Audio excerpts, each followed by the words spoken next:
So if you are a landscaping company and you want to generate a consistent flow of inquiries for your business, this video is for you. I'm joined with James and we're going to be going over all of the different strategies that you can use for your business to start scaling it and growing consistent flow of inquiries in 2025. James, take it away. So step number one, what I'd be looking to do to grow is a Google business profile.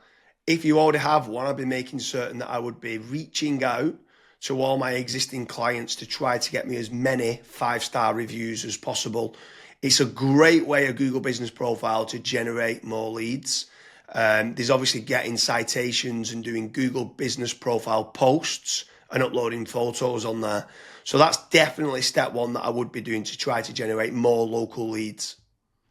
So step number two, this is kind of to bolster on to your actual Google business profile, is I would be creating dedicated service pages for each of your individual services as SEO optimized pages on your website.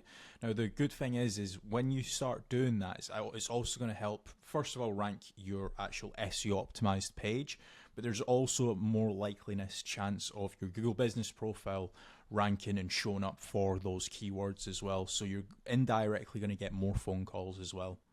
Yeah, for sure. And if you are looking for more local leads, another option that you could be doing is PPC lead generation. That's pay per click within Google or within Bing, where you're trying to target the bottom of the funnel keywords that can try to generate you some more inquiries. The difficult part to this is you need to make certain you do team up with a good pay-per-click agency, because there is click fraud and there's also needing to build up like a negative keyword list, so it's not people applying for jobs like a careers kind of job. So PPC can work well, but it can, in the wrong hands, you can waste a lot of money, but it's another way of generating local leads. Yeah. And then after that, you've also got like meta ads as well. So like Facebook, Instagram, where the next time when somebody goes on to Facebook, they might be scrolling, they might see your ad. Now, there's a few different ways that you can set up Facebook ads. You've obviously got option A, which is like lead forms, which is like really easy to do. They don't even leave the Facebook platform, like they never click onto your actual website. Now, the issue with lead forms is that the quality might not be great, but you can obviously add more questions in to try and up that quality of the actual lead.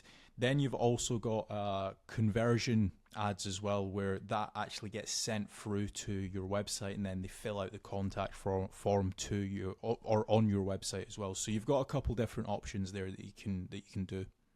Yeah, for sure. And then another way to grow more local leads could be organic social media. So posting regularly on Facebook, on Twitter, on YouTube, on Pinterest, on Instagram. There's lots of different platforms out there that you can be trying to get there. Reddit's quite big nowadays. In Quora, it's quite big. If people have got questions and you can answer it. So organic social media is another great way to be generating more local leads for your business. With organic social media, I would say that it's more of like a volumes game. So you want to try and make certain that you're constantly uploading, whether it's, for example, a daily schedule or a weekly schedule. You might say, okay, I want to try and upload 5 videos a week, and you should just try and stick to that, especially when it comes to like algorithms like YouTube and Twitter and stuff. Yeah, for sure. I mean, what's your thoughts on using any sort of AI agents, if they can try to team up with someone to use like N8N to kind of automate and schedule posts on social media? Like, what's your thoughts on that, of using trying to leverage artificial intelligence? It's all the rage nowadays for trying to generate more leads. Would you try to team up with like an AI consultant to set that up? Yeah, so I mean, you can definitely go down that route where you're setting up AI agents to potentially crop up some videos and auto-publish to YouTube, Facebook, Twitter and stuff. But another thing that I would also be focusing on is AI search. So a lot of people have started to kind of move away from Google. Not everyone, because there's billions of people still using it every single day, but there are slowly people starting to search in engines such as like ChatGPT, Gemini, Claude, Grok. And if your brand isn't actually showing up in any of those, you will have a little bit of an issue showing up and get generating leads on those search engines as well. So that's another thing that I would be focusing on as a company. Yeah, and also if you're looking for more business leads in the local area, something else that I would definitely be looking to do is team up with some of the tradespeople websites. So you've got certain ones like Checker Trade, you've got Bark, you've got Builder, you've got Trust the Trader, you've got Rated People. All these different platforms can generate you more local leads. What I would say is making certain you're tracking your KPIs to see what return on investment that you're getting. You should be tracking not only the cost per lead, but the cost per acquisition and how much is that getting you on a return on investment. But tradespeople websites like those platforms can work very well. I would say make certain you check out the links in the description because we do quite a lot of different videos in comparing Checker Trade with Fatrank or Bark with Fatrank, Rated People with Fatrank, Builder with Fatrank. So now, obviously, I've mentioned there Fatrank a few times, Kasra. Like, what's your thoughts on lead generation companies as opposed to tradespeople companies? Yeah, so with lead generation companies, I would almost say that every single lead generation company, you want to try and do your due diligence. So make certain that if you are in a specific niche, that lead generation company has actually generated leads in that industry before. I would also maybe even have like a strategy call with them and say like, okay, this is my budget, this is how many leads I ideally want, etc. To make certain that if your actual KPIs do align with that lead generation company, you also want to make certain that what type of leads are they? Are they exclusive leads? Are the leads only going through to yourself? Or are they, for example, shared leads, which that's what a lot of other lead generation tools and lead generation companies do. Like, for example, Bark and Checker Trade and stuff. Whenever myself and James have spoke to company owners that have used those services, that's one of their biggest pain points where they say, yeah, it's a shared lead and it's kind of a rat race down to the bottom of who's the cheapest, basically. So that's a couple things that I would be asking lead generation companies before partnering up with them.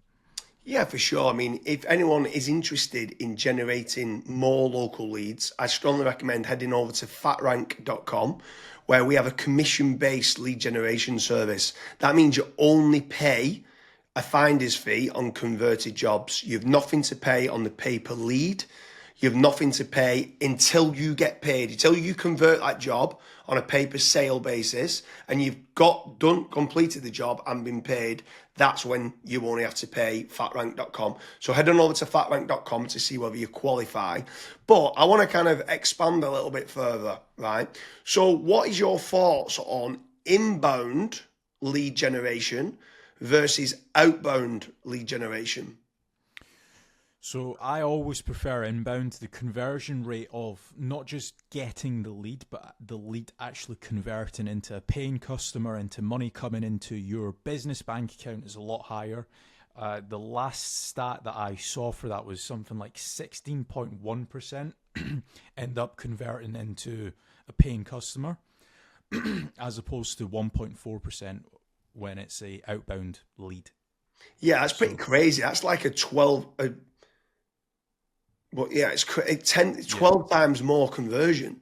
yeah, Like it's exactly. crazy how much more conversion that is. You need to do a lot of volume for kind of outbound, whether it's cold calling or cold email or like LinkedIn Sales Navigator and stuff like that. And sometimes you just need a lot more staff to do it as well. And people sometimes don't. They're looking at the cost going, I want to generate free leads.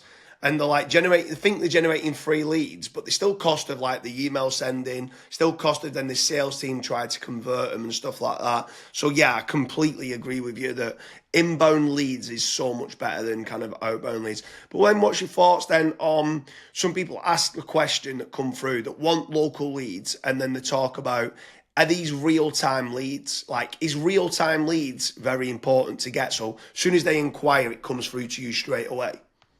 Yeah, it's very important. I think the last stat that obviously we this was internally that we saw was if you are able to get a real time lead, it converts 60% higher than was it 60 or 65%? 60, I think like 63% higher. And Right. when we got the KPIs down, it was like trying to respond in under a minute, and it was like, what? We used to think Yeah. 5 minutes was good, and then when people respond in under a minute, so inquiry comes in, can you either ring them or email them back saying thanks a lot for the inquiry, and then getting more information?